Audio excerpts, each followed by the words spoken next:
Lila Carter stood at the gate of a mansion she never thought she'd enter. She had left her abusive ex behind, with nothing but a suitcase and her little girl.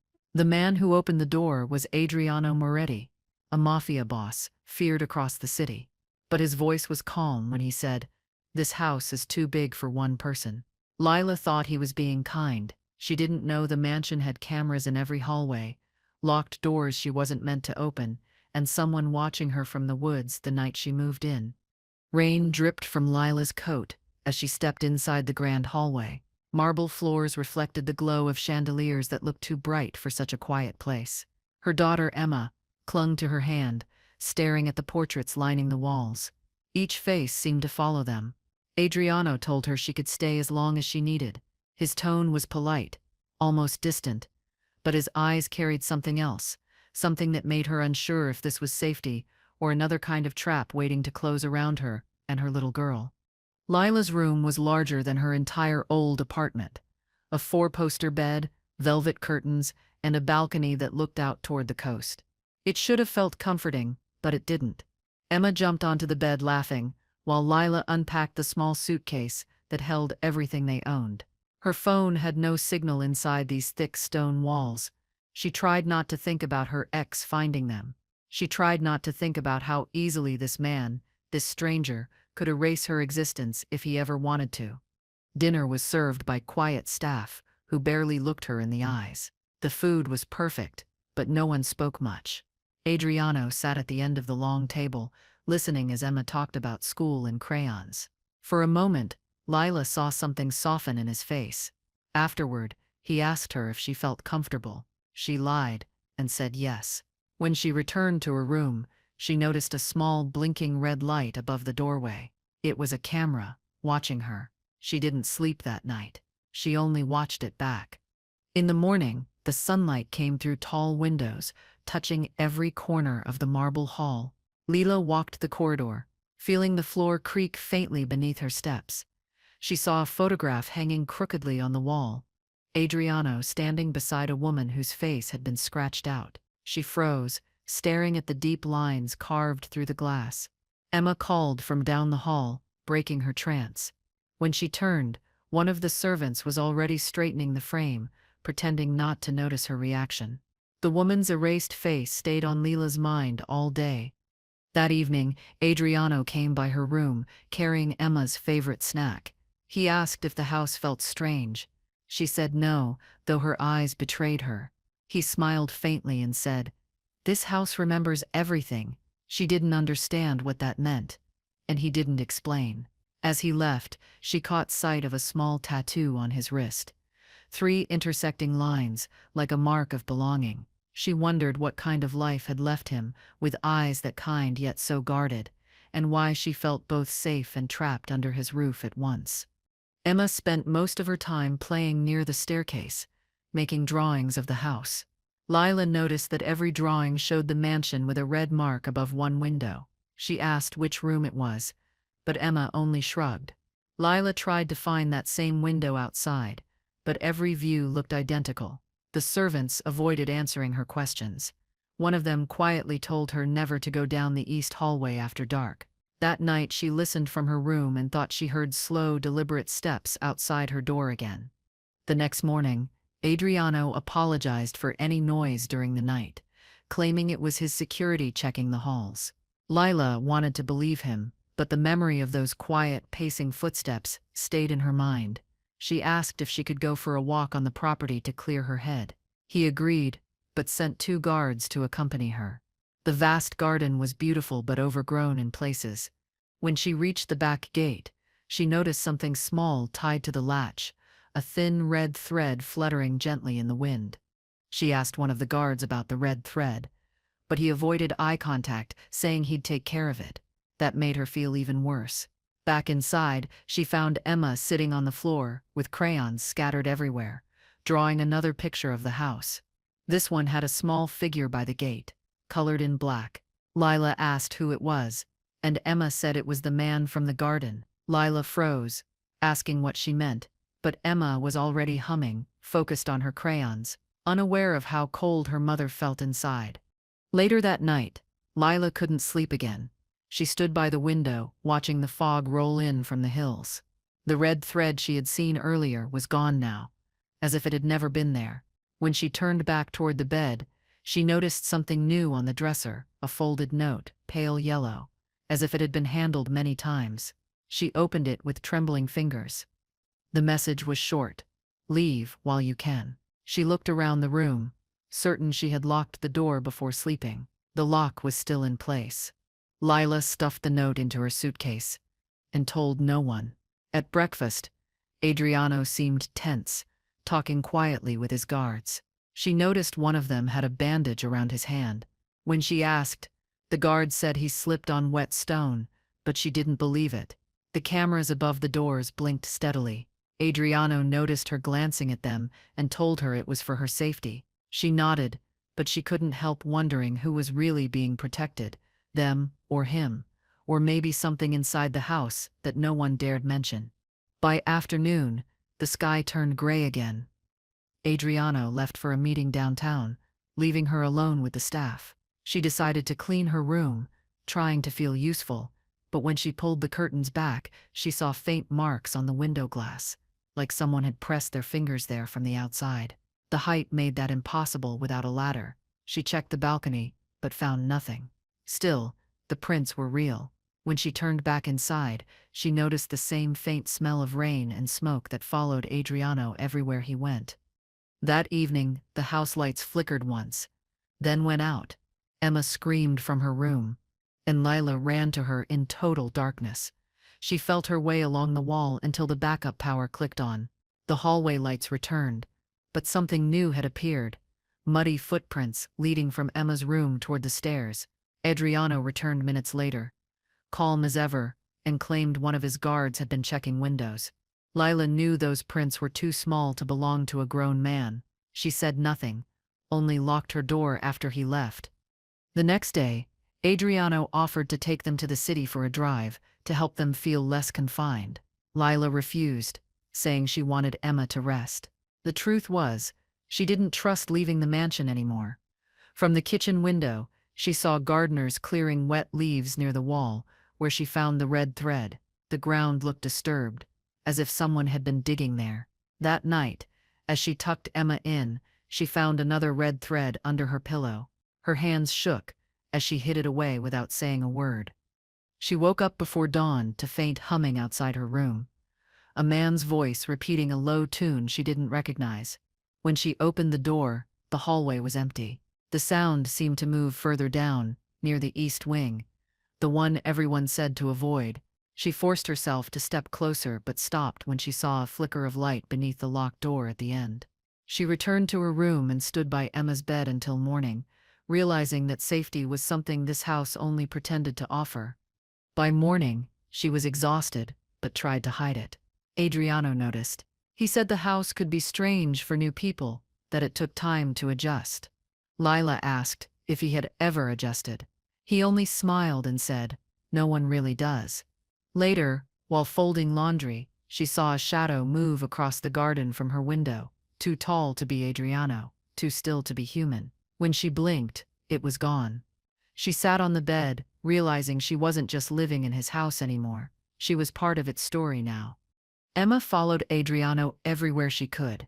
She brought him drawings, tiny gifts, and questions about the world. Adriano always stopped to listen. Patient in a way that surprised Lila, he taught Emma Italian words, laughing softly when she tried to repeat them. Watching him made Lila uncomfortable. The man everyone feared seemed gentle, almost fragile. She wondered if this side of him was real, or just another mask. Each day the house felt stranger, part safety, part secret, and Lila couldn't tell which side she was slowly falling into with every passing hour.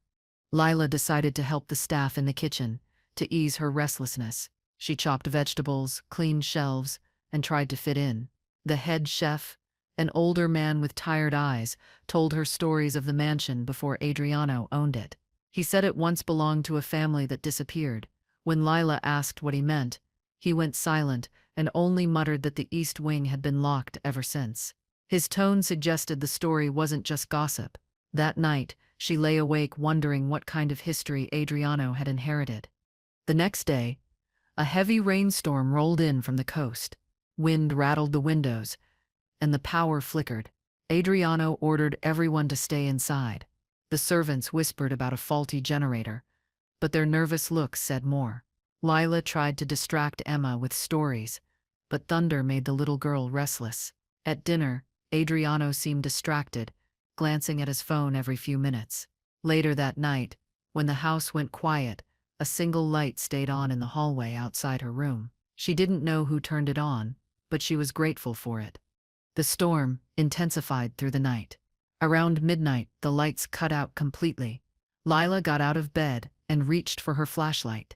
As she searched for matches, the sharp sound of an alarm filled the mansion. A loud bell rang from somewhere deep inside the walls. She rushed to Emma's room and found her curled up under the blanket. Then, just as fast, the alarm stopped. The silence after was worse. When the power returned, she found wet footprints near her doorway leading toward the stairs, as if someone had entered during the outage. In the morning, everyone acted like nothing had happened. The servants avoided eye contact, and Adriano's men inspected the grounds. Lila decided to check her bed again, half expecting to see another note. There was one, folded neatly on the pillow. It said, "Don't trust the mirrors." Her reflection looked normal, but her pulse raced as she checked everyone in the room. She didn't understand what it meant. Adriano noticed the fear on her face and asked if something was wrong. She lied again, realizing she was learning how to live with secrets. Emma asked if they could explore the garden once the rain stopped. Lila hesitated, but agreed. The sky cleared by afternoon, leaving the air cool and damp. As they walked, Lila saw faint tire marks near the gate. The guard claimed they were from supply trucks, but she noticed a missing patch of grass, shaped like someone had stood there for hours. Emma found a red feather in the mud and tucked it into her pocket. Lila tried to smile, but her eyes stayed fixed on the woods beyond the fence. Something about it felt wrong. That evening, Adriano hosted a quiet dinner with two of his men. Their conversation was filled with half-sentences and glances. Lila pretended to read to Emma, but she was listening. One man mentioned a ghost from Naples, and another said, "He's getting closer." Adriano stopped them cold with one look. Later, when they left, Lila asked if everything was fine. He smiled faintly and said it was. She didn't believe him. When she went upstairs, she saw that same scratched photograph again, except this time, the woman's erased face looked like it had been redrawn faintly in pencil. The next morning, Lila found a small object on her nightstand that hadn't been there before. A house key wrapped in red ribbon. It wasn't for her door or any that she'd seen in the house. She asked Adriano about it, and he looked genuinely puzzled. He told her to keep it safe, saying the house had many old locks that no one used anymore. She didn't tell him she found the ribbon eerily similar to the thread at the gate. Something about the gift felt like a message, but from who, she couldn't yet guess. Later that afternoon, Emma told Lila she saw a man by the garden wall the previous night. She said he had been standing very still, watching the mansion. Lila tried not to panic, but her mind raced. She told Adriano, who sent his men to check. They came back saying it was probably a trespasser. Adriano doubled the number of guards, but his calm voice couldn't hide the edge of worry underneath. Lila started closing the curtains at sunset. Every shadow near the window made her chest tighten with the fear she thought she'd already escaped. The following morning, one of Adriano's men didn't show up for duty. They said he'd gone to visit family, but Lila overheard whispers that his phone was left behind. She watched Adriano pace the library, making quiet calls. His confidence seemed to crack slightly, though he tried to hide it. Lila took Emma for a walk in the inner courtyard, keeping her close. The red thread at the gate was gone again. It made her realize something. Someone was entering and leaving freely, right under their eyes. Safety here was an illusion wrapped in wealth and marble. Lila began noticing small changes in her room. Her perfume bottle moved an inch each day. Her hairbrush went missing, then returned. The diary she kept had a new crease, as if someone had read it. She started locking the drawers, but doubted it mattered. One night, she found Emma's stuffed rabbit turned toward the door, though Emma swore she hadn't touched it. The camera above their bed blinked again. Lila wondered if the danger was outside the mansion or already inside with them, wearing a smile and speaking kindly over breakfast. Lila tried to ask Adriano about the mansion's security, but he brushed it off. He said the house was too big to monitor every corner, that some parts were simply old. His vague answers frustrated her, but she didn't push harder. Instead, she started counting cameras, noting which blinked and which didn't. One near the east hallway had a broken light. When she mentioned it to a guard, he frowned, saying there was no camera there at all. She checked again later that night. The lens was still there, facing directly toward her bedroom door. Every night, Lila considered leaving. But where would she go? She had no money, no car, and no idea if her ex was still looking for her. Adriano offered protection, and part of her trusted that, but she also knew she was becoming tangled in something she didn't understand. Emma slept peacefully, unaware of the unease her mother carried. Lila sat by the window, watching the mist roll across the lawn. She told herself she'd leave after one more week, not realizing that by then, the house would have already chosen to keep her. One morning, Lila woke up to the sound of distant music. It came from somewhere deep below, like an old record spinning slowly. She followed it through the hallways, barefoot, until she reached a locked door at the end of the east corridor. The melody stopped the moment she touched the handle. Dust covered everything, yet she could hear faint breathing beyond it. When she asked Adriano later, he said no one had used that wing in years. His answer was calm, but his eyes moved toward that hallway again, betraying something close to fear. That afternoon, Adriano brought flowers for Emma. The gesture was simple, but Lila couldn't ignore the strange tension beneath his charm. Every guard in the house seemed on alert. She overheard two men arguing outside about someone named Yanni. The name meant nothing to her then, but Adriano's silence about it said otherwise. He told her to rest, saying he'd handle things. Lila smiled politely, yet her instincts told her this peace wouldn't last much longer. Before we go deeper into what happens inside Adriano's mansion, make sure to like the video and subscribe if you're enjoying this story. It helps more people find it and keeps the stories coming. That evening, the sound returned. A faint hum, like a low man's voice, echoed through the vents. Lila pressed her ear against the wall and felt the vibration run through the plaster. The tune was familiar, the same one she had heard outside her door days ago. She followed it again, but the hall was empty. The east wing's door was locked tight. When she turned to leave, a small gust brushed past her, cold and real. She looked down to find a red feather on the floor, just like the one Emma had found outside. Adriano left early the next morning for another meeting. The house felt emptier than usual. Lila tried to focus on caring for Emma, but every sound made her alert. She began exploring other rooms, telling herself she just wanted to understand the house better. In one guest room, she found an old suitcase filled with unsent postcards from different cities. Each one had the same handwriting, "Wish you were here." None were addressed. She placed them back, careful not to disturb the dust, but when she turned, she thought she saw someone standing at the doorway watching. No one was there when she checked. Only the faint scent of smoke. The next moment, a servant appeared, startled to see her in that part of the mansion. He warned her softly that curiosity could bring trouble here. She smiled to hide her unease and walked back to her room. On the way, she saw the scratched photo again. Adriano and the woman with the erased face. Something about it seemed changed again, as if the damage had deepened. She didn't tell anyone, but she was starting to feel that the house itself was shifting around her. That night, she woke to find Emma missing from bed. Panic surged through her. She ran into the hallway, calling her name. A small light glowed from the living room. Emma sat there on the floor, coloring calmly. Lila rushed to her, asking why she was awake. Emma said she heard a bell and followed it. Lila froze, remembering the faint ringing she had heard before. She asked what kind of bell it was, but Emma said it came from inside the walls. That answer kept Lila awake long after her daughter fell asleep again. The next morning, Lila noticed Adriano had barely slept. He looked pale and withdrawn.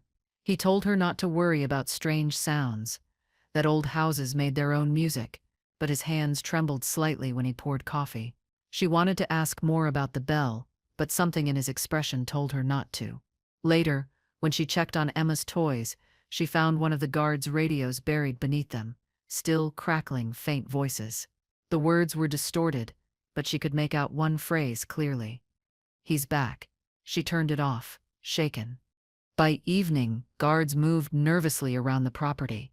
Leila overheard arguments about security cameras going dark near the west wall. Adriano stayed on the phone most of the night. She peeked into his office once and saw a table covered in old photographs and letters. One envelope had her name written on it. When she tried to open it, Adriano appeared behind her and quietly took it from her hands. He said it was nothing, just business. But she knew better. She had been running from danger her whole life, and now it was standing beside her. Lila began writing everything she saw into her diary. She documented every noise, every change, every missing object. The act helped her stay calm, as if collecting evidence might one day make sense of it all. One entry stood out. She had written about the fire alarm, the red thread, and the notes, and beneath it she drew the shape of the key wrapped in ribbon. That night she woke to find the diary open on her nightstand, turned to that exact page, though she was certain she had locked it in the drawer before bed.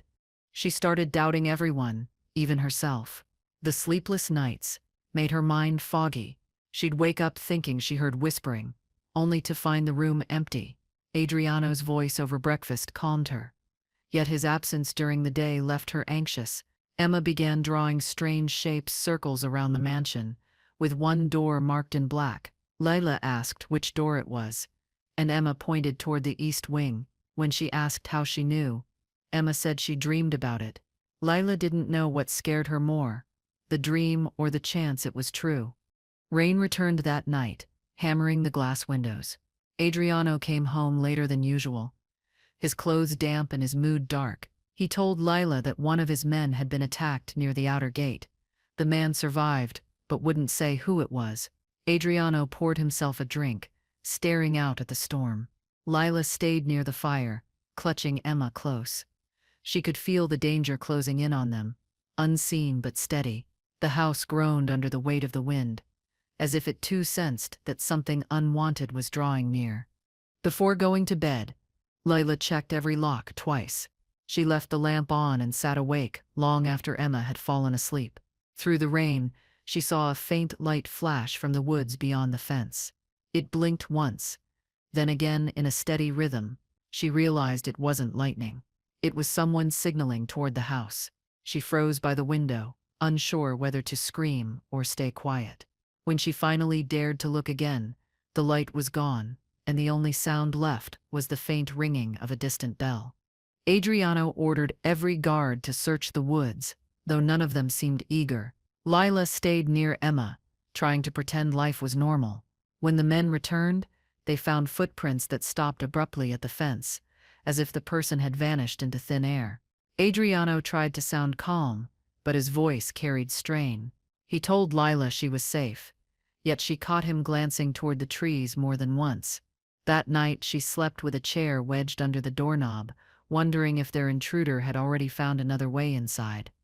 The following day, Lila woke to find the camera light above her door switched off. It had blinked every night since she arrived. Now it was dead. She asked one of the guards about it, but he denied any issue. When she mentioned the missing light, his face tightened and he quickly walked away. Emma seemed more withdrawn, sketching dark shapes on her paper instead of her usual flowers. Lila placed the drawings in her bag, uneasy about what they showed: a figure standing at the mansion gate with a bell hanging around its neck. Lila began taking her morning coffee in the garden, needing air. Adriano joined her one morning. His demeanor softer than usual, he asked if she felt at peace here. She said she was trying. He smiled sadly and admitted peace was rare for people like him. When Emma appeared, he lifted her easily and spun her around, laughing for the first time in days. Lila wanted to believe this version of him, the one who could still laugh, but the sound of a distant gunshot from the woods snapped them all back to reality. Guards ran toward the outer fence while Adriano followed close behind. Lila grabbed Emma and locked the doors.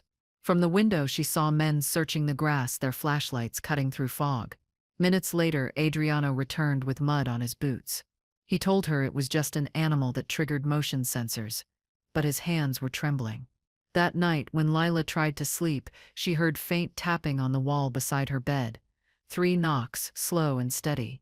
She pressed her palm to the wall, but the sound stopped the moment she did. The next morning, Adriano gathered everyone in the main hall. He said someone had breached the property, though they hadn't found who. He increased security, posted guards at every entrance, and ordered the staff not to leave after dark. Lila asked if this had happened before, and his silence was answer enough. The chef whispered that the mansion was cursed by its own history. Lila ignored it, but when she checked Emma's drawings again, she noticed something chilling. Each new page showed the same figure moving closer to the house, one step at a time. Lila woke that night to the smell of smoke. She rushed into the hall, coughing, and saw faint steam rising near the east wing. The fire alarm blared before sprinklers burst overhead, soaking everything. Adriano shouted orders as guards ran to shut off the system. When the noise stopped, water dripped from the ceiling like rain. The source of the alarm was traced to a hallway that no one had entered in years. Lila saw charred marks on the floor spelling 3 letters, GCA. Adriano's expression darkened. He told everyone to leave that wing sealed. The next day, workers cleaned the flooded hallway. Lila helped them pick up fallen books and furniture. Among the soaked mess, she found a small leather diary, its pages warped and faded. She tried to hand it over, but curiosity won. Later, in her room, she dried it near the lamp and began reading. Most of the writing was personal, entries about fear, about secrets, about a man who could not forgive. The last page was torn out completely. Before she could read more, Adriano appeared at her door, asking quietly if she had found anything unusual. Lila hesitated, then handed him the diary. He thanked her and said it belonged to someone long gone. His tone suggested it was better not to ask questions, but that night she saw him sitting in the library, staring at the same diary under dim light, his head bowed as if in guilt. The next morning, the diary was gone from his desk. Guards began patrolling inside now, not just outside. The air in the house felt heavier. Lila started locking every drawer, every cabinet, as if protecting herself from something she couldn't yet name. Rumors spread among the staff that someone was still living in the East Wing. The servants avoided eye contact whenever Lila brought it up. Even Adriano seemed on edge. He stopped taking phone calls near her and moved around with quiet urgency. Lila overheard one man saying they had found cigarette butts in the basement, fresh ones. That night she walked to her balcony for air and noticed movement near the old fountain. Someone stood there, looking up at her window. The figure raised a hand, not to wave, but to point directly at her. Lila stepped back, heart pounding, and drew the curtains. When she dared to look again, the figure was gone. She ran to Emma's room, relieved to find her sleeping safely. The next morning, she mentioned it to Adriano, but he only said she was tired and imagining things. His dismissive tone hurt, but his eyes betrayed fear. Later, she overheard 2 guards whispering that someone had breached the inner grounds again. One said they saw footprints leading to the East Wing door, which no one could open. The other said the door had already been unlocked. That night, Lila barely slept. She kept checking on Emma every hour. The child seemed unaware of the growing tension around her. Around 3 in the morning, Lila heard faint scratching near the balcony door. She tiptoed closer, holding her breath. A paper slipped through the gap at the bottom. She picked it up and unfolded it carefully. It was another note. "He is inside." She stared at the words, unsure if they were meant as a warning or a threat. When she looked outside again, the balcony was empty, rain pooling on the cold stone floor. Lila didn't tell Adriano about the note. Instead, she searched her own room for hidden cameras or vents, trying to understand how someone could be so close. She found nothing. That afternoon, while cleaning the shelves, she noticed something behind one of the books, a small voice recorder with a red button blinking. She pressed play. Static filled the air, followed by Adriano's voice speaking quietly to someone named Gianni. The recording ended mid-sentence. She froze, realizing the name matched the letters burned into the hallway floor. the name that made Adriano's expression change. That evening, Adriano came to check on them. He looked exhausted, eyes shadowed and distant. Leila asked him directly who Gianni was. For a moment he didn't answer. Then he said Gianni was once his closest friend, but turned against him long ago. Leila sensed there was more, something unspoken. He told her not to worry, that old grudges had a way of fading. But later, as he left, she heard him lock the hallway door from the outside. Whatever this feud was, it hadn't faded. It was still very much alive inside these walls. The following day, rain returned heavier than before. The guards struggled to keep the grounds clear. Lila spent most of her time inside, watching the storm through the tall windows. Emma asked if Adriano would be joining them for dinner, but he didn't appear. Hours passed before he returned, drenched and silent. He told Lila that one of his warehouses had been burned down. His calm voice couldn't hide the anger beneath. Lila offered him tea, and for the first time he accepted. They sat quietly in the dim kitchen, two people trapped by different kinds of ghosts. The next morning, Lila noticed something strange. Every photo of Adriano's late wife had been removed from the hallway. She remembered the scratched photograph, but even that one was gone. When she asked a maid about it, the woman said Adriano ordered it done after the fire alarm incident. Lila couldn't stop thinking about the missing woman, or the erased face that once watched her from the frame. The more she tried to piece things together, the more it felt like Adriano wasn't hiding from the outside world. He was hiding it from himself. That night, the power cut again. The blackout lasted longer this time. Leila lit a candle and held Emma close. The house was silent, except for the steady tap of rain against the windows. Then she heard movement downstairs. A shuffle, a faint thud, a voice muttering low. She grabbed the ribbon-wrapped key and stepped into the hallway. The shadows stretched long, her candle flickering. She followed the sound to the staircase, but when she reached the bottom, the noise stopped. The candle's flame went out without wind, leaving her in total darkness. A flashlight beam flashed across the hallway. It was Adriano, calling her name softly. He led her back upstairs, telling her the generator would restart soon. She noticed blood on his sleeve, but said nothing. He explained that one of the guards had been attacked near the wine cellar, though no one saw who did it. Leila asked if Gianni was behind it. Adriano didn't answer, only pressed his lips together and walked away. When the power came back, she checked Emma's room. The child's stuffed rabbit now sat on the dresser, its head turned toward the door. Later that night, gunfire echoed faintly from the garden. Lila ducked beside Emma's bed, covering her ears. She heard shouting, the crunch of footsteps on gravel, then silence. Minutes later, Adriano appeared, his face pale and wet. He told her everything was fine, that someone had tried to breach the gate again. She could tell by his tone it was a lie. When he left, she noticed a smear of blood near the doorknob.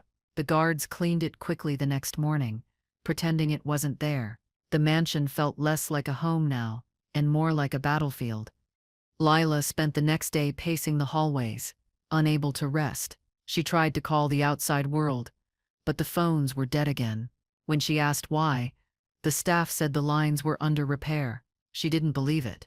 At sunset, she found Adriano standing in the rain by the gate, staring into the woods. His expression was unreadable. When he turned and saw her, he only said, "It's not over yet." That night, she locked the doors again, praying that whatever haunted him would stay outside, though deep down, she feared it never left. The following morning, the power flickered again. Emma asked if they could go home. Leila had no answer. She sat beside her daughter and promised things would be okay, though she wasn't sure she believed it herself. Around noon, Adriano gathered his men for a meeting in the library. Leila listened from behind the door. They talked about Gianni, about threats, about someone getting close enough to sabotage security. One man suggested they leave the mansion altogether, but Adriano refused. He said the house was his punishment and his shield.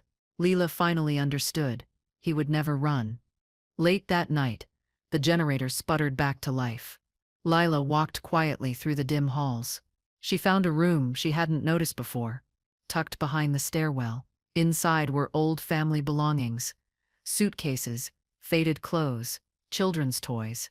She lifted one box and found a photograph of Adriano's wife holding a child.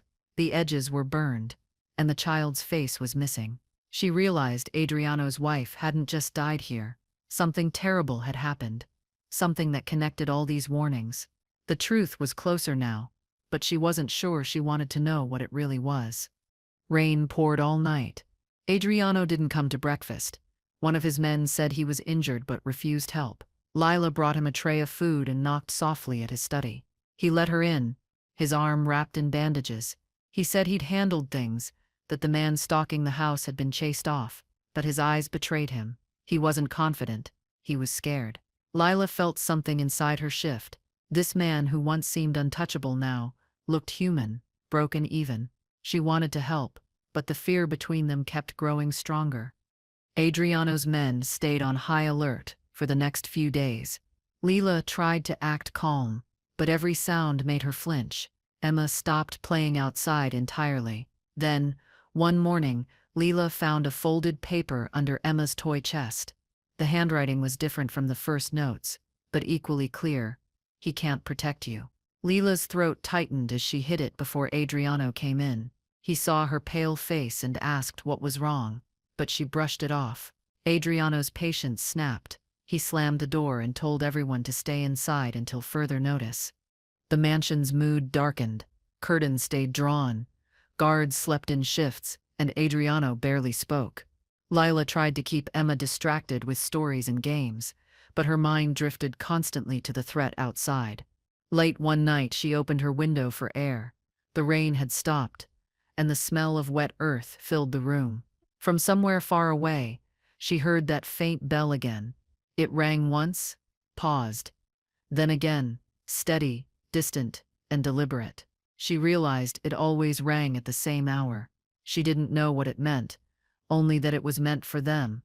The next morning, she asked Adriano about the bell. He stiffened, saying it came from a small chapel on the other side of the woods. He claimed it rang automatically every night, part of an old tradition, but his eyes told a different story. Lila noticed how his hand tightened around his cup when she mentioned it. She didn't push further. After he left, she stood at the window and waited. She could see the faint outline of the chapel roof beyond the trees.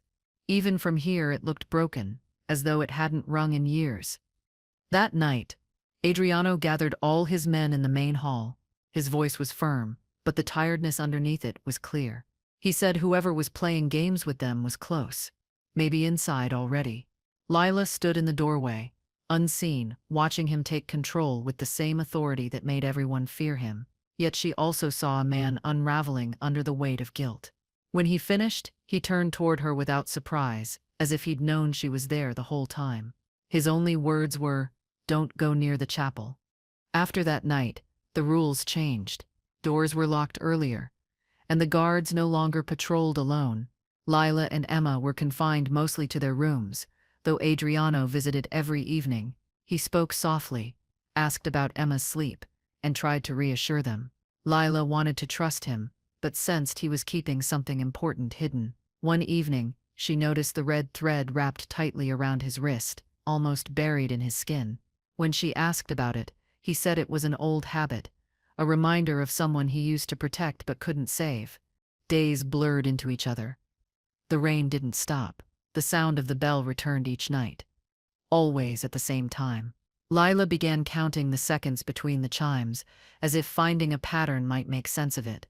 Adriano's men started arguing openly, saying the property wasn't safe anymore. One morning, Lila overheard them mention finding footprints inside the cellar.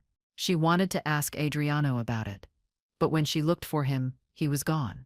Hours passed before he returned, silent, his shirt stained faintly with mud and something darker. He wouldn't say where he'd been. Emma grew quieter. She stopped drawing the house and began sketching faces instead, none of which Lila recognized. One had hollow eyes and a scar across its cheek. When Lila asked who it was, Emma whispered that it was the man who rings the bell. Lila froze, asking where she saw him, but Emma only said he watched her window at night. Lila tried to stay calm, though her body felt tense with dread. That evening, She covered the window with heavy curtains, but she couldn't stop imagining those eyes still staring from the darkness beyond. The next morning, Adriano ordered his men to search the chapel grounds. They came back uneasy, claiming no one had been there for years. The structure was rotting. The bell rusted and broken. Adriano didn't believe them. He took a gun and left on foot. Lila watched him go from the balcony, his black coat fading into the mist. Hours passed before he returned, soaking wet, his expression unreadable. He said there was nothing left to find, yet his hands shook when he poured himself a drink. Lila knew he'd seen something he wasn't ready to share. The storm worsened that week. Guards began sleeping inside the hallways, too afraid to be alone outside. Lila stayed by Emma's side, trying to hold on to a sense of routine. She started keeping candles nearby, in case of another blackout. One night, she heard Adriano pacing in the corridor, whispering to himself. She couldn't make out the words, only the name Gianni. When she stepped outside her room, he was gone. The hallway smelled faintly of gun oil and wet earth. She realized he hadn't slept in days, his fear slowly turning into quiet desperation. The next morning, she found Adriano sitting at the piano in the library, hands resting on the keys but not playing. He looked at her and said he once used to love music, but now every note reminded him of someone who was gone. She didn't ask who. Instead, she sat beside him, silent. He told her that guilt could live longer than love. Lila didn't respond. She just watched his reflection in the piano's polished surface, noticing how haunted he looked by things left unsaid. For the first time, she felt pity more than fear.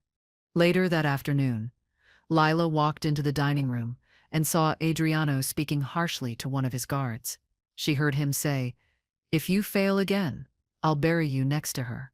The guard left quickly. Lila stepped back before Adriano noticed her, realizing how quickly his calm could turn to menace. That night, when she checked on Emma, she found a red feather placed on her pillow again. It looked fresh, clean, as if someone had just left it. Lila hid it in a drawer, too frightened to let Emma see it this time. Adriano came to her room later, his voice softer now. He admitted Gianni used to be like a brother, someone he trusted more than family, but power changed them both. A woman had come between them, and when she died, Gianni blamed him. Lila listened quietly, realizing this was the first time he had spoken so openly. When she asked if Gianni was behind the threats, Adriano said yes, but his tone suggested there was more. He didn't say how the woman died. He only whispered that forgiveness was impossible when someone believed they'd lost everything. That night, Lila couldn't stop thinking about the woman in the scratched photograph. She wondered if Adriano's guilt had built this entire mansion into a prison for his conscience. She looked around the vast bedroom, the expensive furniture, the locked doors, all signs of a man trying to bury his past under marble and glass. The bell rang again, faint but clear. She pressed her hands to her ears, but Emma stirred in her sleep and whispered that the bell wasn't outside anymore. It was ringing from somewhere beneath the floor. Lila knew then that something had changed. The following day, a delivery truck arrived unexpectedly. None of the guards recognized it, but Adriano ordered them to let it in. Inside the crate was a glass snow globe, missing its base. When Lila turned it over, a photograph sat inside, half submerged in water. It was of Emma smiling, taken recently. Her stomach dropped. Adriano snatched it from her hands. Furious, he shouted for his men, demanding to know who let it through. No one answered. Lila realized Gianni wasn't trying to hurt them from afar. He was already close enough to touch their lives directly. That evening, Lila packed a small bag, ready to leave the moment she could. She didn't care where she'd go, but when she looked for Adriano to tell him, she found him sitting in his study, surrounded by empty glasses. He looked up, defeated. He said Gianni was a man who wanted him to suffer, not die. He admitted that bringing her here was a mistake, that he thought having someone kind nearby might remind him of who he used to be. Lila felt torn between pity and anger, realizing she had become part of his punishment. Later that night, Lila woke to distant thunder. She went downstairs for water and found the front door slightly open, swinging with the wind. The guards were nowhere to be seen. When she stepped outside, She saw muddy footprints leading toward the chapel. Against her better judgment, she followed. The rain stung her skin as she reached the broken structure. The bell hung tilted, rusted and cracked. But when she stepped closer, she swore she heard a faint hum beneath the wind. It wasn't metal moving, it was a man's voice, singing softly in the dark. Lila ran back toward the house, drenched and shaking. She locked the doors behind her and called for Adriano, but he didn't answer. She went upstairs, checking every room until she found him sitting in the dark. He asked where she'd been. When she told him, his face turned pale. He said no one should go near that place. It wasn't Gianni's doing, it was hers. Lila didn't understand what he meant until he added that his late wife was buried beneath the chapel. She realized then that Gianni's obsession wasn't revenge alone, it was mourning turned into rage. Lila demanded the truth. Adriano said the night his wife died. There had been an argument. Gianni accused him of betrayal, claiming Adriano had loved her too. A fire broke out, and by the time it ended, she was gone. The guilt had bound both men together, one in grief and one in blame. Lila asked what he thought Gianni wanted now. Adriano said simply, "To take everything I still care about." His eyes flicked toward Emma's room. Lila felt her heart drop. The danger wasn't coming for the house. It was coming for the child sleeping upstairs. Adriano sent guards to secure the rooms and told Lila not to leave Emma's side. The rest of the night passed in silence. Lila held her daughter close, every creak of the house keeping her awake. Just before dawn, a faint noise echoed through the vents, a recording of Adriano's voice saying, "You took what was mine." The message repeated again and again. Adriano burst into the room moments later, smashing the vent open, but nothing was inside. He looked defeated. Lila realized Gianni wasn't just taunting them, he was already inside their walls, turning the house against them. The following day, Adriano began searching every corner of the mansion with his men. Lila followed him through rooms she hadn't seen before. Storage spaces, tunnels, forgotten stairwells. Dust clung to everything. Deep beneath the house, they found a narrow passage leading toward the chapel's direction. Adriano said the tunnel had been sealed years ago. The locks were broken now. Lila saw fresh mud on the floor. They followed it until they reached a heavy iron door, still damp from rain. Adriano ordered it locked again and stationed guards nearby. Lila couldn't shake the feeling it was too late. That evening, Lila found the torn diary page taped under her dresser. It was written in shaky handwriting. "The one outside already lives inside." She didn't know who left it, but she knew what it meant. Gianni didn't need to break in. Someone was already helping him. She suspected one of the guards, maybe even one of the staff. When she told Adriano, his expression hardened. He said betrayal was always easier to buy than loyalty. Lila realized this feud had destroyed more than lives. It had hollowed out every ounce of trust inside these walls. That night, she saw a shadow moving past her window again. But this time, when she ran to look, she saw the figure clearly, a tall man with a scar across his face, standing in the rain. He didn't hide. He looked directly up at her window, unmoving. She stepped back, terrified, and the lights flickered off once more. When they came back on, he was gone. Adriano's men rushed outside, but found nothing. Lila knew she hadn't imagined it. The scar matched the one Emma had drawn days earlier. Gianni had finally revealed himself. The mansion's atmosphere changed completely after that night. No one smiled. Guards whispered in corners. Servants quit without notice. Adriano started carrying a gun everywhere he went. He barely slept, and when he did, he kept the door open and a light on. Lila saw the fear taking its toll on him. Yet even in his exhaustion, he made time for Emma, reading her stories and tucking her in gently. Lila couldn't understand how a man capable of violence could also be this tender. She wondered if that contradiction was the reason he was still alive. Late one night, Lila went to the kitchen for water and saw one of the guards sneaking toward the cellar with a flashlight. She followed quietly, staying a few steps behind. The man unlocked the door to the east hallway and slipped inside. Lila hesitated, then followed. She heard voices. Two men talking in hushed tones. One of them was Adriano. She froze. realizing he was speaking to someone he called old friend. The second voice replied with quiet rage, the same tone she'd heard on the recording. She stepped back, terrified that she had heard Gianni alive and near. Lila turned to leave, but the floor creaked beneath her. The voices stopped. She held her breath, pressing herself against the wall. Footsteps approached slowly. She darted into a nearby storage room, closing the door silently. Through the crack, she saw a figure walk past carrying a lantern. It wasn't Adriano. It was the guard she'd followed, his face blank, as if under a spell. When he disappeared down the hallway, Lila slipped out and ran back upstairs. She reached her room and locked it, realizing that betrayal had already infected the house. Someone inside was helping Gianni. The next morning, Adriano acted as if nothing had happened. He looked composed, but Lila noticed a bruise forming along his jaw. She didn't mention what she'd heard, fearing it would make things worse. Instead, she stayed near Emma all day. When she went to close the curtains that night, she noticed muddy footprints outside the balcony again. This time, there were two sets, one large, one smaller, almost childlike. Panic spread through her chest. She ran to check Emma's window, but it was locked tight. The idea that someone could have brought a child here terrified her. The power went out again that evening, plunging the house into darkness. Guards shouted from different hallways. Adriano ordered everyone into the main hall. Lila clutched Emma's hand tightly, her flashlight trembling. They waited in silence until the generator flickered back on. When the lights returned, one guard was missing. Adriano's anger erupted. He yelled for everyone to search. Lila didn't move.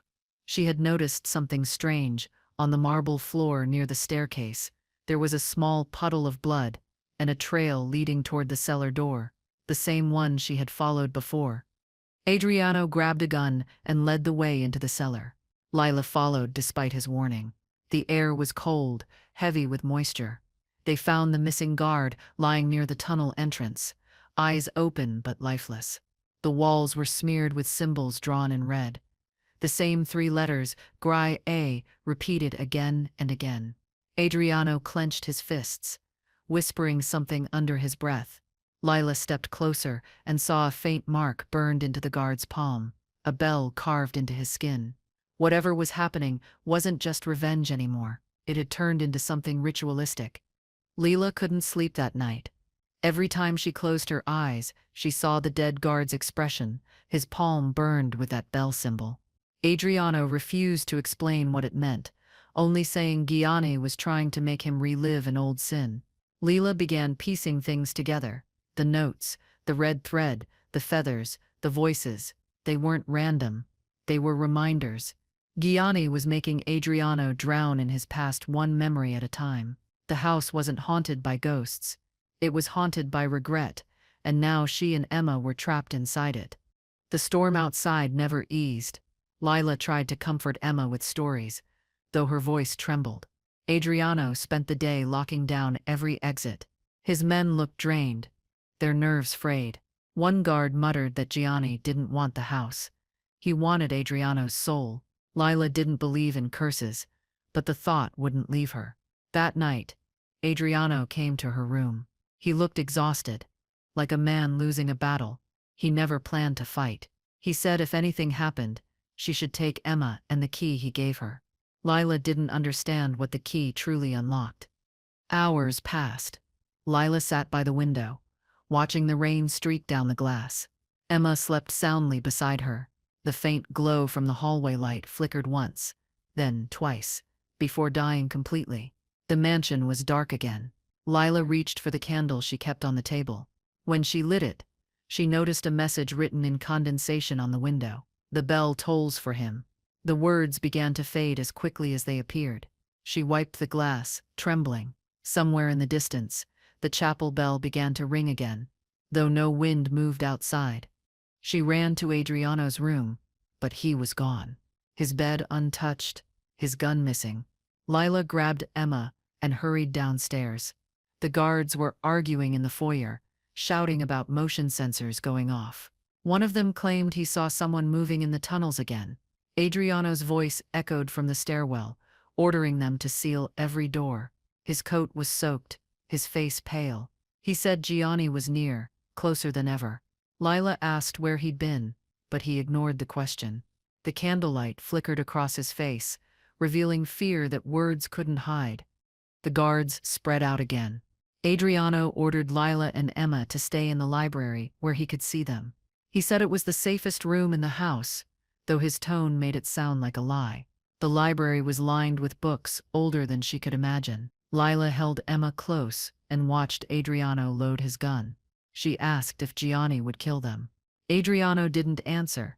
Instead, he turned to her and said softly that Gianni wasn't after them. He was after him. Lila realized they were bait in a game already set in motion. Lightning flashed outside, lighting the mansion in white bursts. The bell rang again, louder, closer. Adriano's men shouted from the hallway, followed by gunfire.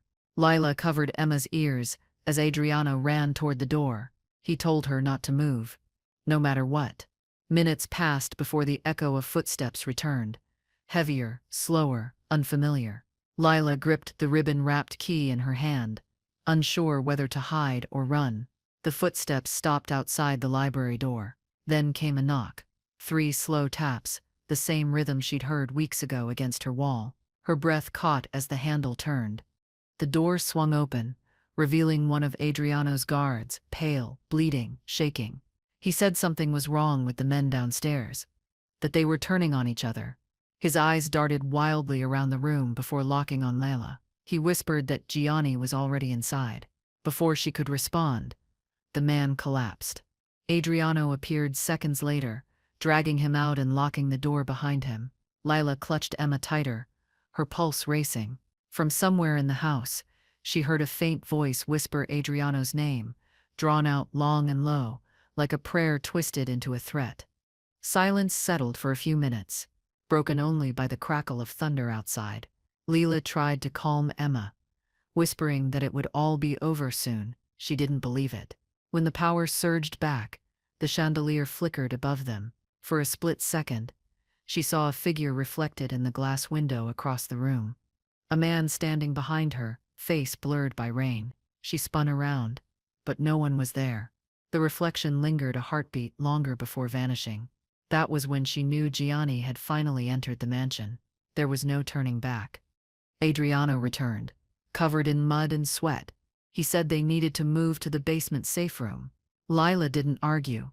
She grabbed Emma, and they followed him down narrow steps. The air was damp and heavy. Adriano locked the door behind them, saying this room was sealed. But when Lila looked around, she froze. A faint red thread was tied to the handle inside. She asked what it meant, and Adriano's voice cracked slightly. He said it was Gianni's mark, proof he'd already been here. The truth hit her hard. The enemy wasn't coming. He was waiting. Lila demanded answers, her voice trembling. Adriano told her Gianni had built parts of this house with him years ago, long before the feud. There were hidden passages everywhere, ways in and out that only they knew. Gianni could move freely without being seen. Adriano admitted that the entire mansion was a memory of their shared past, a place filled with things both of them had lost. Lila realized the real battle wasn't outside. It was within the house's own history. Gianni was dismantling it piece by piece, using memories as weapons to break Adriano's mind. The lights in the basement flickered again. Adriano checked the generator switch, muttering under his breath. Lila sat with Emma, holding her tightly. The child was silent now, her face buried in her mother's shoulder. Then, through the faint hum of electricity, they heard footsteps from the tunnel beyond the wall. Adriano raised his gun, aiming at the noise. The sound grew louder, echoing through the pipes. Lila whispered his name, but he didn't move. When the footsteps stopped, Adriano turned to her and said, "He's not coming for me anymore, he's coming for her." Lila's body went cold. Adriano ordered her to stay behind him as he pushed open the door to the tunnel. The passage smelled of damp stone and earth. The flashlight beam caught movement up ahead.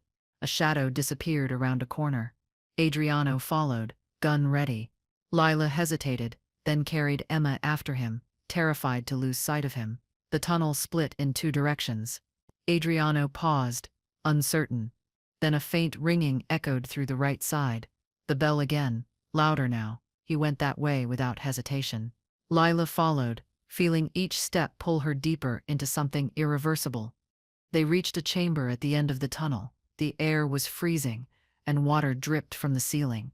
In the center stood a stone slab with burned candles melted into puddles of wax. On the slab lay a photograph, the same one of Adriano and his wife, but the face was whole again. Lila stared at it, realizing someone had restored it deliberately. Adriano stepped forward slowly, whispering her name from the shadows. A figure stepped out, Gianni. His face was gaunt, his eyes burning with grief. The two men stood facing each other in silence. Adriano lowered his weapon, his voice breaking as he said Gianni's name. Gianni didn't respond. He looked at Lila, then at Emma, before turning back to Adriano. He said Adriano took everything from him, that forgiveness was never part of the plan. Lila tried to shield Emma, her body shaking. Adriano said he never meant for anyone to die that night. Gianni raised his own gun, hand steady. The sound of rain above echoed through the stone ceiling, the bell still ringing in rhythm. Adriano told Lila to leave, but she couldn't. She refused to run again. Gianni's gaze softened briefly when he looked at Emma. He said she reminded him of the child he never got to have. Adriano stepped closer, trying to reason with him, but Gianni's grief had hardened into something unrecognizable. He shouted that Adriano's punishment was to watch everything he loved vanish. Lila felt a chill crawl up her spine. Gianni aimed the gun, not at Adriano, but at her. Adriano moved faster, tackling him to the ground. The gun went off, echoing through the tunnel. Lila screamed, clutching Emma, unsure who had been hit. Smoke filled the cold air. When the haze cleared, Adriano stood, his shoulder bleeding. Gianni was gone, vanished into the side tunnel. Adriano said he wouldn't get far, but Lila begged him not to go after him. He ignored her and stumbled forward, following the blood trail. Lila looked around the chamber for an escape. She saw another door partially open, light flickering beyond. She carried Emma through it, and found themselves in an old storage room filled with broken furniture. On the wall hung a single object, a cracked mirror showing her reflection standing alone, though Emma was still in her arms. The mirror's surface shimmered faintly, almost alive. Lila backed away, terrified. Behind her, the tunnel rumbled, as if something heavy had collapsed. She shouted for Adriano, but there was no reply. Emma began to cry softly, whispering that she wanted to go home. Lila promised they would. She turned toward the tunnel entrance and froze. A red thread was tied across the doorway, blocking their path. Hanging from it was the ribbon-wrapped key Adriano had given her. She untied it with shaking hands, realizing this key wasn't for safety. It was meant to open something that had been sealed for a reason. Layla followed the tunnel back toward the mansion, every light flickering above her. She could hear Adriano and Gianni shouting ahead, voices echoing off stone. When she reached them, both men were struggling near the broken cellar stairs. Adriano had the upper hand, pressing Gianni against the wall. But Gianni wasn't fighting to win. He was smiling. He said the house itself would finish what they started. Adriano yelled for Layla to get Emma out, but before she could move, Gianni pulled something from his coat, a small device with wires. A sudden spark filled the tunnel with blinding light. Smoke and dust filled the air. The explosion wasn't large, but it shattered the tunnel walls. Lila shielded Emma as debris fell around them. When the dust cleared, Gianni was gone again, deeper into the darkness. Adriano collapsed, blood soaking through his shirt. Lila crawled to him, her hands trembling. He told her to take the key and find the steel door in the east wing. He said it would lead them outside, through an old escape passage. She hesitated, not wanting to leave him, but he gripped her wrist tightly and said, "Go," before he takes her. Lila carried Emma up the damaged stairway. The mansion above was silent, lights flickering weakly. She could hear faint whispers through the walls again, repeating Adriano's name. The floors were slick with water from burst pipes. When she reached the east wing, she found the steel door exactly where he said it would be. The lock was rusted but still intact. She slipped the ribbon-wrapped key inside, praying it would work. The mechanism clicked. But before she could push the door open, the sound of footsteps echoed behind her, slow, dragging, deliberate. She turned, knowing exactly who it was. Gianni stood at the end of the hallway, his face half hidden by shadow. His gun hung loosely in his hand. He told her that Adriano wasn't who she thought he was, that the man who took her in had destroyed more lives than he could ever admit. Lila didn't care. All she wanted was to protect her daughter. She pushed the door, but it jammed halfway. Gianni stepped closer, voice calm but cold. He said he didn't want to hurt her, only to make Adriano feel what he had felt. Lila stepped in front of Emma, refusing to move. The hallway lights flickered violently. Behind Gianni, Adriano appeared, limping, his gun raised. Gianni turned, smirking. He said Adriano always arrived too late. Adriano's voice was hoarse as he told him it was over. Gianni lifted his weapon again, but his hand trembled. The two men stared at each other, years of anger trapped between them. Lila held Emma close, praying it would end without more blood. Adriano lowered his gun slightly and said, "I'm sorry." Gianni's expression faltered for a moment, then hardened again. The mansion seemed to hold its breath before the final shot rang out. The echo of the gunshot traveled through every hall. Lila opened her eyes slowly. Gianni was on the floor, motionless, the gun still in his grip. Adriano sank against the wall, clutching his wound. He looked at Lila and managed a faint smile. He said it was finally done. She rushed to him, using her scarf to press against the bleeding. He said he had spent years trying to undo his mistakes, but never found peace until she arrived. Lila didn't know what to say. She only kept pressure on the wound, whispering that he wasn't alone anymore. Sirens wailed faintly in the distance. The guards who survived were calling for help outside. Adriano's eyes began to close, his breathing slowing. Lila begged him to stay awake, but his strength was gone. He told her to take Emma and leave before the house collapsed. Lila shook her head, refusing to abandon him. He touched her hand weakly and said the house had taken enough lives already.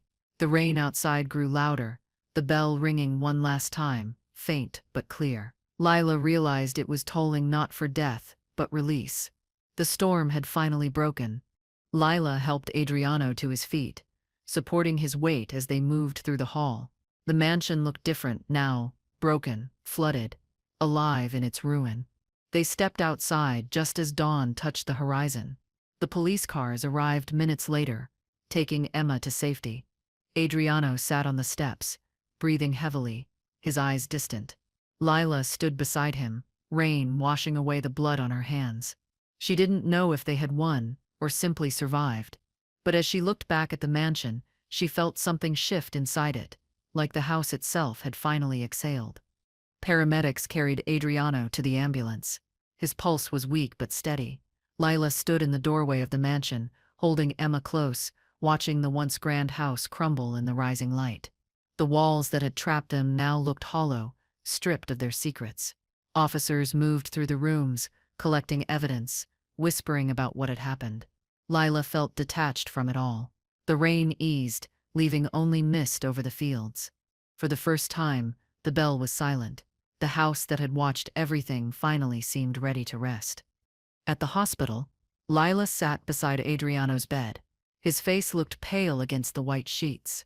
Machines hummed softly, steady but fragile. He opened his eyes and whispered her name. She told him Emma was safe, and he smiled faintly, saying that was all that mattered. She asked what he would do when he recovered. He looked out the window and said he might finally let go of the past. For the first time, she believed him. There was no more fight left in him, only a quiet acceptance that peace might still be possible. Days passed before Adriano was released. The police questioned him, but his influence still reached far. They called it self-defense, and the matter closed quickly. He returned to the mansion briefly to collect his things. Lila went with him, though part of her wished she hadn't. The halls were cold and empty now, stripped of furniture and memory. The sound of their footsteps echoed endlessly. Adriano stopped at the staircase, touching the rail as if greeting an old friend. He said he'd always thought this house was his punishment, but now he saw it had been his confession. Lila found the photograph of Adriano and his wife lying on the floor near the library. The image was cracked, but the faces were whole again. She handed it to him, unsure if he wanted to keep it. He stared at it for a long time before placing it gently on the mantel. He said some things weren't meant to be owned anymore. She didn't ask what he meant. Outside, sunlight pushed through the clouds, casting a soft glow across the wet marble floors. For once, the mansion didn't feel threatening. It felt empty, and that was enough. They left that afternoon. Adriano didn't look back. Emma held Lila's hand as they walked down the drive toward a waiting car. The sound of gravel underfoot was sharp, steady, real. Lila glanced at the windows one last time. In one of them, she thought she saw a faint movement, a curtain swaying when there was no wind. She blinked, and it was gone. Maybe it was her imagination, or maybe the house really was saying goodbye. Either way, she felt no fear, only a quiet relief that their story inside those walls had finally ended. Weeks later, they moved into a small coastal town, far from the city. The air smelled of salt and new beginnings. Lila found work at a cafe, while Emma started school nearby. Their lives slowly began to resemble something normal. Adriano visited once, dressed simply, no guards or black cars. He brought a small box for Emma, a locket with her initials engraved. He said it was just a gift. Nothing more. Lila noticed the faint red thread still tied around his wrist. He caught her looking and smiled, saying it reminded him to protect what was still good. As months passed, Adriano kept his distance. Rumors about him faded, replaced by new names, new stories. Lila didn't ask where he lived now. She preferred not to know. Sometimes, at night, she caught herself thinking about the mansion, the echoing halls, the rain against the windows, the sound of that distant bell. She wondered if someone else would ever live there again, or if it would remain what it had always been, a monument to guilt and love, tangled together. Every time she dreamed of it, the house stood quiet, and the bell never rang again. One morning, Lila received a letter with no return address. Inside was a folded piece of paper and a small red thread. The note read, "For when you need to remember why you left," no signature. She tucked it away in her drawer, unsure if it was from Adriano or someone else. That night, she walked to the edge of the pier and watched the tide roll in. The sea was calm, reflecting the moonlight in rippling silver. She whispered a thank you to the wind, not sure who she was thanking, Adriano, fate, or the house itself. Life went on quietly. Emma grew braver, happier, her laughter echoing through their small apartment.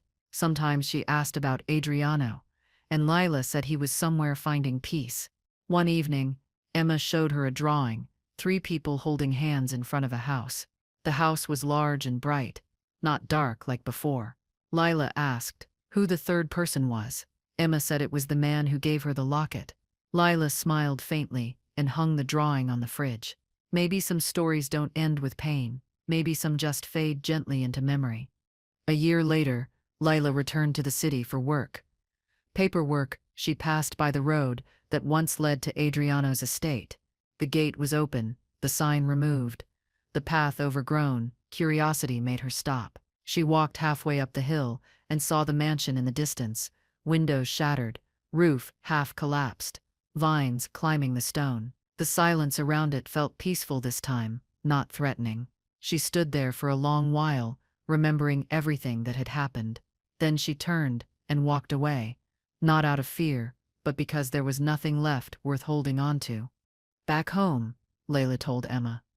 The trip went well. That night, while putting her to bed, Emma asked if the house still remembered them. Layla smiled softly and said houses only remember when people refuse to forget. Emma thought about that for a while. Before falling asleep, Layla sat by the window, watching the waves shimmer under the moonlight. She realized she no longer dreamed about locked doors or footsteps in the hall. The past had finally loosened its grip. For the first time in years, she felt completely free to imagine a future that belonged only to her. Weeks later, a package arrived at their doorstep. It was from a lawyer. Inside was a deed to a piece of land on the coast, left in her name by Adriano Moretti, A short note accompanied it. For your peace, not mine.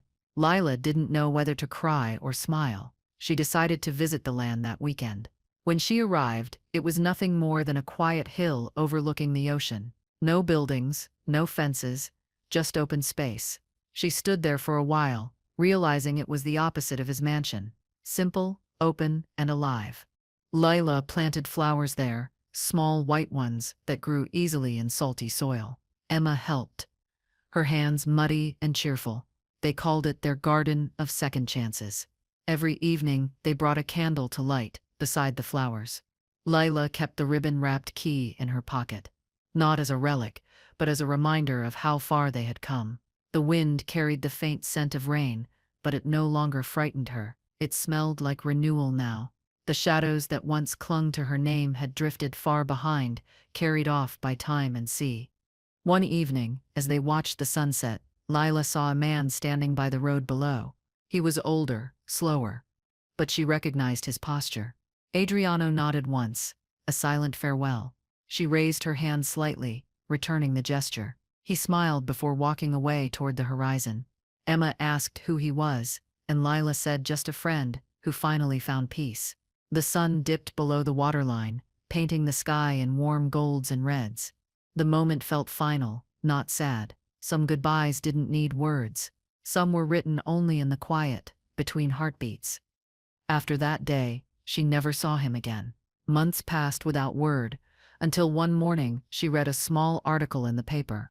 Adriano Moretti had died quietly in his sleep. No foul play, no scandal, just silence. He had left most of his wealth to rebuild the orphanage near his hometown. Lila folded the newspaper and sat quietly for a long time.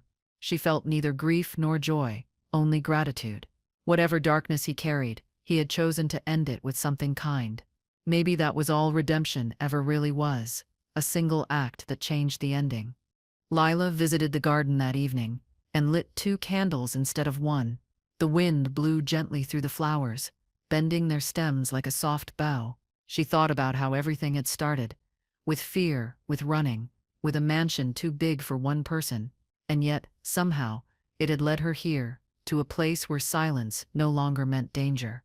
She whispered a small prayer for Adriano, not as a sinner, not as a savior, but as a man who had finally let go.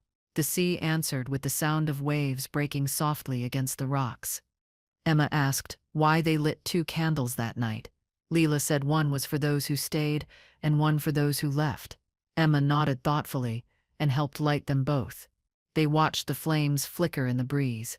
The air was cool, the sky calm. Lila felt a strange warmth in her chest, something close to peace. The ribbon from the key fluttered in her pocket, its edges frayed. She realized she didn't need to keep it anymore. When they left the hill that night, she placed it between the flowers, leaving the past buried where it belonged. Time continued to move gently forward. The house by the sea grew cozier each year. Lila filled it with laughter, not secrets. She learned to cook new recipes, to play music again, to laugh without fear of being watched. Emma thrived, full of light and confidence. Sometimes, when storms rolled in from the ocean, Lila would stand by the window, listening. The thunder reminded her of that night in the mansion, of everything she had survived. But now the sound didn't scare her. It reminded her that she was still here, stronger and free. One spring evening while cleaning, she found the red thread tucked between the pages of a book. She had forgotten about it completely. She held it in her hand for a moment, then tied it around her wrist, smiling softly. It no longer felt like a warning. It felt like a promise to protect what mattered, to live without fear. Emma came running in, laughing, asking what it was. Lila said it was just something to remind her that love, no matter how painful, was still worth keeping when it was honest and kind. Emma nodded, not yet understanding. Years passed. The memory of the mansion faded into something distant, like a dream that had lost its sharp edges. Lila rarely spoke of it, though sometimes at night she imagined the halls filled with light instead of shadows. She pictured Adriano sitting in the garden, reading quietly. She hoped, wherever he was, he finally found the peace he could never reach in life. She believed that people like him weren't beyond saving. They were just trapped too long in their own walls. Maybe that was true for her too, once. But not anymore. One day, Emma found an old photograph while cleaning. It showed Lila holding her as a toddler, both smiling, sunlight pouring through a window. Lila didn't remember where it was taken until she noticed the pattern on the curtains. It was from the mansion. Someone must have captured it without her knowing. Instead of fear, the image brought warmth. It was proof that even in dark places, moments of light existed. She framed it and placed it on her desk, not as a reminder of danger, but of survival. The photo no longer belonged to the past. The garden by the sea bloomed brighter every year. Visitors sometimes stopped to ask who planted it. And Lila always said it was for someone who once saved her life. She never gave names, never told the full story. The truth was too heavy, too sacred to share. It belonged only to her and the sea. The wind carried whispers through the flowers, and sometimes, if she listened closely, she could almost hear the faint toll of a bell. But it no longer felt like a warning. It sounded like forgiveness carried through the salt air. On the anniversary of their escape, Lila and Emma returned to the garden again. They brought new candles and a small stone carved with a single word, peace. They placed it between the flowers and sat quietly for a while. The ocean shimmered under the afternoon sun. Emma asked if they could stay longer, and Lila agreed. They stayed until the sky turned orange and pink, until shadows stretched long across the grass. Lila felt the world settle around her, balanced and calm. It wasn't a perfect ending, but it was theirs, and that was enough. As evening fell, Lila watched Emma chase the wind across the hill, her laughter rising above the waves. She thought about how far they had come, from a terrified woman at a stranger's gate to someone who could stand in the open without fear. The sea breeze brushed her face, warm and kind. The house, the man, the past, they had all become pieces of a story that no longer hurt. The bell in the distance rang once, soft and final. Lila smiled, understanding that this was the sound of endings turning into beginnings. The sky dimmed to gold as Lila gathered Emma in her arms. They stood together, watching the horizon. Behind them, the candles flickered gently beside the stone-marked peace. Lila whispered that some houses are built to protect, others to imprison, but the real home is the one you build inside yourself. Emma smiled sleepily against her shoulder. As they walked back toward the road, the last bit of sunlight touched the sea, and for just a moment it looked like the water itself was glowing, alive, forgiving, and finally at rest.